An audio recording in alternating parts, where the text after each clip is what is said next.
వాళ్ళ పాపాలన్నిటిని కూడా ఈరోజు అధిగమిస్తూ ఏవైతే ఇంపార్టెంట్గా ఉన్నాయో వీటన్నిటిని కూడా పార్ట్ అన్ని కూడా కంప్లీట్ చేస్తాము. ఎమ్మెల్యే రాము గారు చెప్పినట్టు, గౌరవ సభ్యులు చెప్పినట్టు ఏవైతే వారికి ఆ రహదారి గురించి కూడా చాలాసార్లు చాలామంది ఎమ్మెల్యేలు చెప్పారు. ఏది ఏమైనా త్వరలోనే ఈ యొక్క R&Bకి సంబంధించినటువంటి సి కేటగిరీ కింద కూడా ఇంకొక 1000 కోట్లకు ప్రపోజల్స్ కూడా పంపించాము.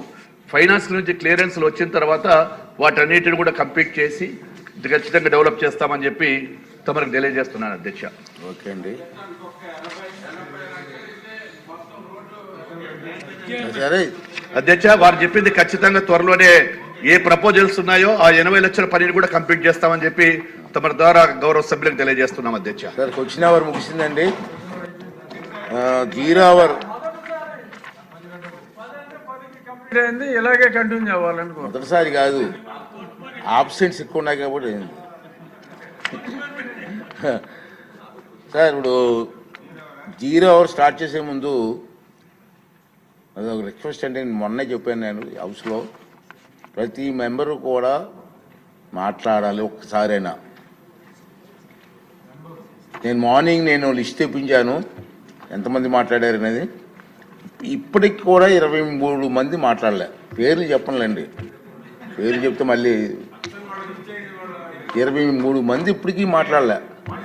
ప్లీజ్ నేను రిక్వెస్ట్ ఏంటంటే మీరు ఈ సభలో మీరు మాట్లాడాలండి. వాళ్ళు తీస్తాంలేండి, వాళ్ళు తీస్తాం. ఇప్పుడు మనకి ఏంటంటే జనసేన వాళ్ళు మన తెలుగుదేశం వాళ్ళు కలిపి 23 మంది ఉన్నారు. ఇంకా మాట్లాడిన వాళ్ళు దయవించి మాట్లాడిన 0 అవర్ ఏదో మాట్లాడండి ప్లీజ్. ఇప్పుడు 0 అవర్ అండి. ముందుగా బ్యాటింగ్ చేయవలసిందిగా మన పెద్దలు సోమిరెడ్డి గారిని.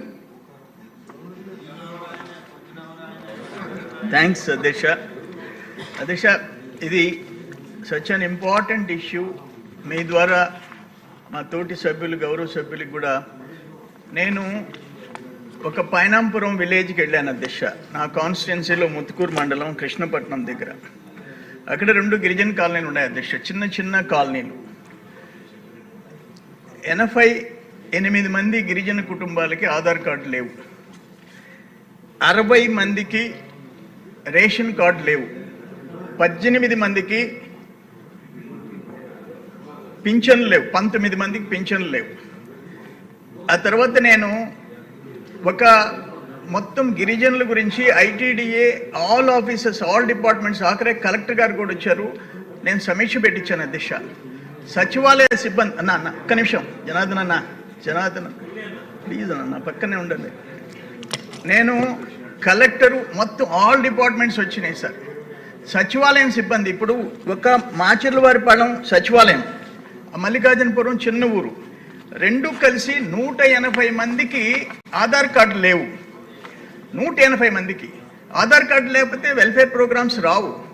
నేను అందుకే ఏం చేశానంటే సచివాలయ సిబ్బందికి ఒక టార్గెట్ ఇచ్చాం. 5 సంవత్సరాలు కూర్చొని వాళ్ళు ఒక్కొక్కరిని పిలిచి అడిగాను సమీక్షలో, నీ జీతం ఎంత? 29,000, 30,000. సంవత్సరానికి ఎంత? 3,60,000. ఎన్ని ఎకరాలు రైతుకుంటే 3,60,000? వరద వచ్చినా కరువు వచ్చినా ఎందుకు వస్తుంది? మీరు ఎందుకు ఇంత నిర్లక్ష్యం? మీ ఊర్లో ఆ పేదల కోసం నీకు ఉద్యోగాలు ఇచ్చి 11 మందిని సచివాలయంలో పెడితే ఒక్కొక్క ఊర్లో ఇంతమంది గిరిజనులు, అమాయకులు, పేదోళ్ళు, నిరక్షరాస్యులని మోసం చేస్తా మీరు కూర్చుంటారా అని చెప్పిన తర్వాత ఇప్పుడు 100% నా కాన్స్టిట్యున్సీలో 100% ఆధార్ కార్డులు, నాకు 32,000 ఓట్లు ఉన్నాయి. ఇంచుమించు 40,000 మంది గిరిజన జనాభా ఉంది అధ్యక్ష. ఈ ఆధార్ కార్డులు లేని వాళ్ళల్లో 90% గిరిజనులు, కొరవ 10% SC/BCలు అధ్యక్ష. అందుకని నేనేమంటానంటే అందరం కూడా సచివాలయం సిబ్బందికి 1 మంత్ టార్గెట్ ఇచ్చి, నేను 5 మండలాల్లో సచివాలయం సిబ్బంది, అన్ని సచివాలయాల సిబ్బందిని తీసుకొచ్చి కూర్చోబెట్టి MDO ఆఫీసులో నేను సమీక్ష చేశాను అధ్యక్ష. అందుకని పేద గిరిజనులు ఇప్పటికీ మగ్గిపోతున్నారు. వాళ్ళు వెల్ఫేర్ ప్రభుత్వంలో భాగస్వాములు కాలే. ఇంకొకటి అధ్యక్ష, వాళ్ళకి గవర్నమెంట్ ఇచ్చిన భూముల్ని వేరే వాళ్ళు ఆక్రమించుకుంటున్నారు. ఏదో ఒక విధంగా ఫ్రీ హోల్డ్లోనో దేంట్లోనో. వాటన్నిటినీ లాస్ట్ 5 ఇయర్స్లో గిరిజనులకు జరిగిన అన్యాయాన్ని మళ్ళీ ఇప్పుడు మీరందరూ కూడా కలెక్టర్ ఫిర్యాదులు ఇచ్చి కూర్చోబెట్టి వాళ్ళకి న్యాయం చేసే విధంగా మనం చూడాల్సిన బాధ్యత నా మీద ఉందని చెప్పేసి మీకు తెలియజేస్తున్నాను అధ్యక్ష. బోండా ఉమా గారు. ధన్యవాదాలు అధ్యక్ష. విజయవాడ సెంట్రల్ నియోజకవర్గంలో